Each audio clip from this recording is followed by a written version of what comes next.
making no apologies. That's it, umhlaba mawuhlulwe, so that our people can have access to the land. Life is difficult, but you must soldier on.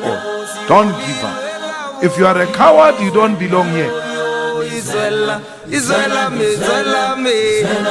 Hi guys, welcome to my YouTube channel. Welcome to Simple Politics. So today I want us to speak about the bail that has been given to Katiso Molefe, who we know that he's accused of murder, 5 actually murder charges. Yeah, well, so I mean, he's not only just accused of one thing, and also before you are arrested, you don't just get arrested in jail because someone has a hunch. There is evidence that is provided and some substantiating the fact that you are saying this person is guilty of these murder charges. That is how you get arrested. There is some evidence that agrees with what you are saying, that makes it possible for someone to be arrested. Now, I heard that he got bail because the opposition did not provide a substantiated, did not provide enough evidence or a doubt as to why he must not get bail. Okay, let me put it like this. If you can provide someone is a flight risk, they're gonna run away or something, then they're not granted bail. But I think what's interesting to me is it shouldn't be a matter of me proving ukuthi this person, if they get bail, they might run. But it should also be the seriousness of what they're being charged for. I mean, if you are being charged for 5 murders, shouldn't that be enough for you not to be given bail? Why after that do I have to prove ukuthi if you get bail, then you might do something again? Why do I have to prove that? Isn't the fact that I'm saying you deserve to be in jail enough? I don't know if I make sense. I don't know if I make sense. And I am worried about the way that our systems work. I've never really paid attention to how jail court cases work, because of course I've never been through such a process. So obviously it's easy not to understand or not really pay attention. But I think the more that I follow that I follow cases like these murder charges and how it's processed in court, and I think our systems are flawed a bit. I definitely think our systems are flawed. And also how you can attend, I think it's also crazy how you can attend a case for 5 years, 6 years, 7 years. That is crazy to me. I do kind of blame the judges. You can't drag a case that long. This is why I do listen sometimes when they are being interrogated for new post, and they are asked by in the JSC, they are asked ukuthi you have a track record of not closing cases. I wonder if it's hard on their side to close cases. It seems like when you close a case, there's a lot of work that you do. Shambi, there's a lot of things that you submit. I mean, I don't know. I'm just trying to understand, why is it so hard to at least try to get closure as much as possible? Why drag a case 10 years? I mean, if you start going to court, this is actually the reason why people end up getting bail. Again, guys, we are just having a conversation. I'm not an expert, as you can see. I'm learning as I'm speaking. I think this is why people end up getting bail, because imagine if you're gonna stay in jail for 2 years waiting for your case to be closed or for you to be charged. Why does it have to get to that point where you wait long? Do you get, especially if you've got serious charges? if evidence is presented, please someone help me and educate me in the system. I wish I was having this conversation with someone that has information that can educate me, because now I'm gonna have to wait on your comment section, because I don't understand.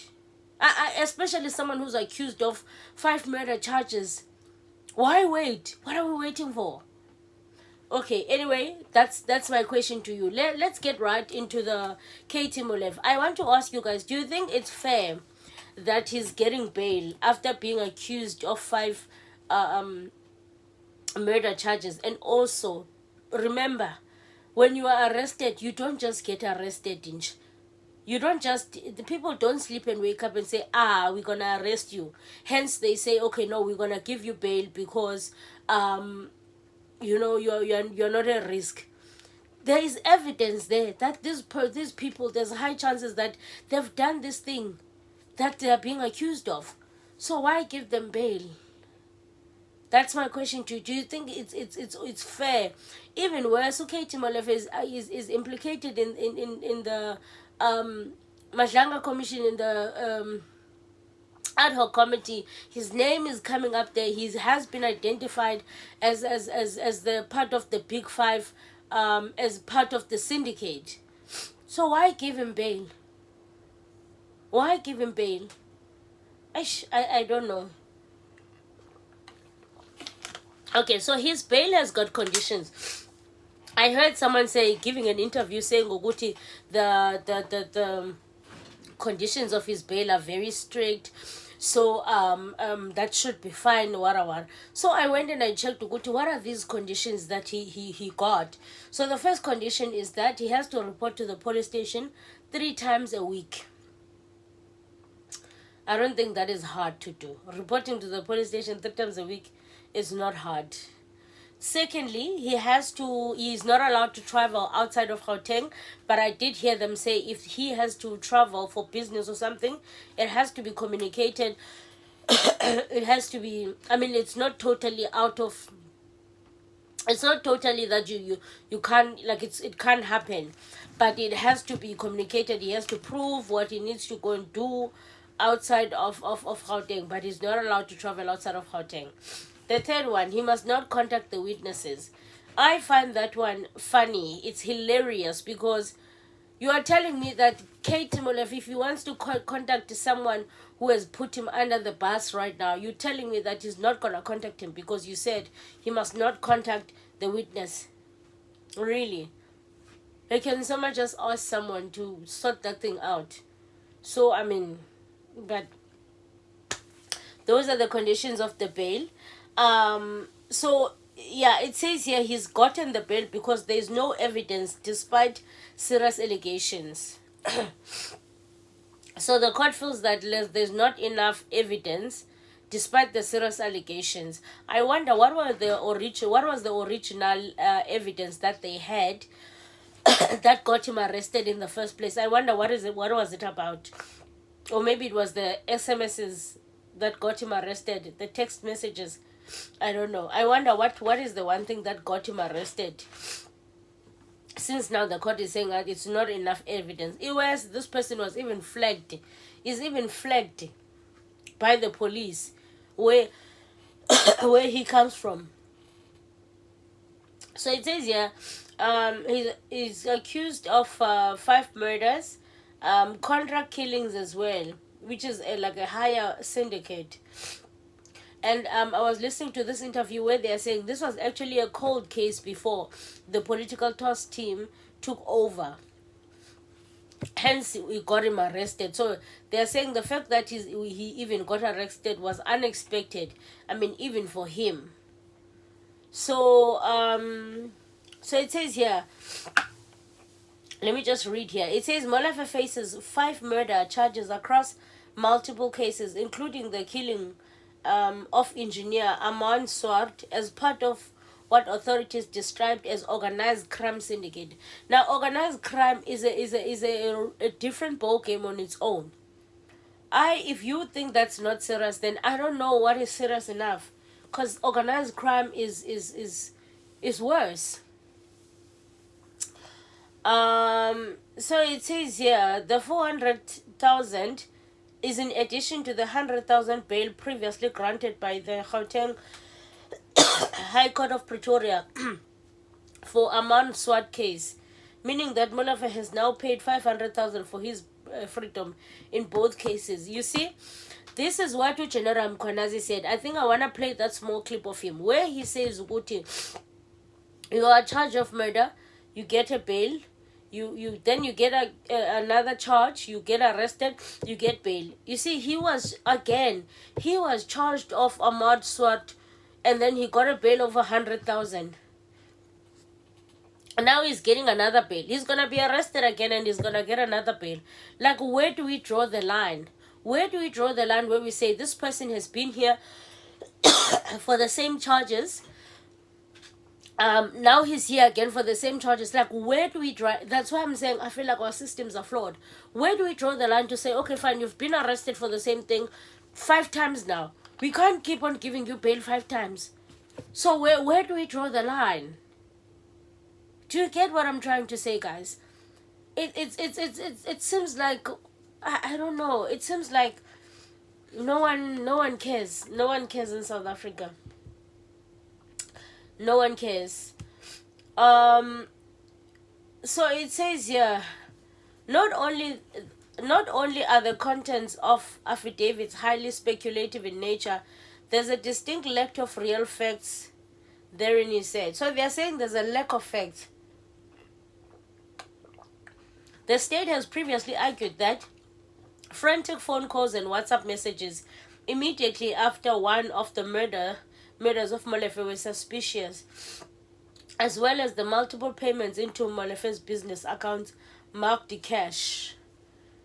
The judge rejected the state's reliance on this circumstantial evidence, stating that when a court may refuse bail on evidence of a circumstantial nature, there must be some basis, therefore, which would provide that the court with a foundation to draw the only reasonable inference that it would be in the interest of justice to release the accused on bail. Another thing that I want to touch on before I play this clip of General Mkwanazi is that we know that there's a big problems as well with our holding cells. There is not enough space. So I did make a video maybe a month ago where I was speaking about not having space in holding cells in jails, that Horneville said there's a lot of people that can't afford bail, even to an amount of 1,000 rand they can afford it. So what they're even planning to do is to give people service work where they don't have to pay money for them to get bail or to be punished, so that they can free up the space.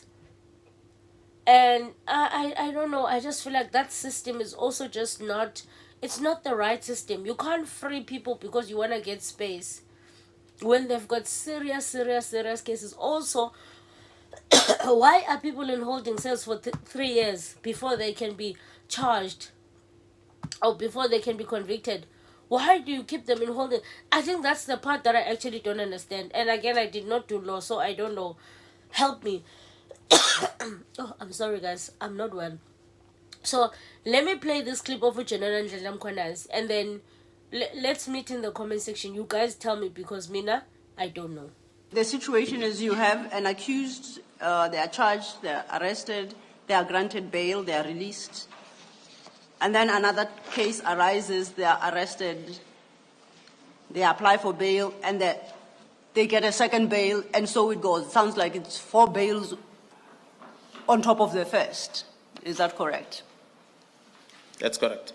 When a person has been accused of a serious murder case, arrested, granted 10,000 rand bail, and you commit other serious crimes thereafter of possession of firearms, but still given bails, it simply means that the court is not taking serious the risk that this individual has in society. That if he keeps granted bail because of murder and is arrested with a firearm again, and is granted another bail, and again arrested because of the firearm charge, and granted bail again, it simply means that is allowed to go out there and carry a firearm and do whatever he wants to do with the firearm, the court does not see the need of stopping this person from doing that. And this has a serious consequences towards the witnesses and many other people that are involved on cases that this person is arrested for. So that's what General Ndledla Mkhwanazi. So I think the question that I have is, should we be worried about this system that we seem to have normalized? Is this normal? Is it normal how things are functioning right now? Or doesn't it show lack of I don't know, I don't know whether it's incompetence. I don't know. Again, I'm not a lawyer. But is this system that is going on in South Africa, is it normal, guys? Is it normal? Is there no other way that we could be doing things like Galendlela kwenziwa ngayo ngoku? Where do you think we failed? Where do you think things go wrong, ke? Because I don't know. Anyway, thank you for tuning in. If you don't know who I am, my name is Izipolo Pelwana. This is Simple Politics. Please subscribe. It is free of charge.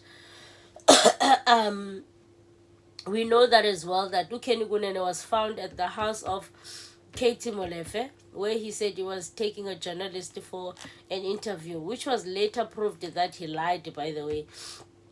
While they were questioning, CIC Julius Miller was questioning Uma Semon. He asked him about Kenugunen, and it was revealed that Kenugunen was there was found there 2 times in the house of Katiso Molefe. Oken is also sworn back as MMC. So it's just there's just too much going on right now.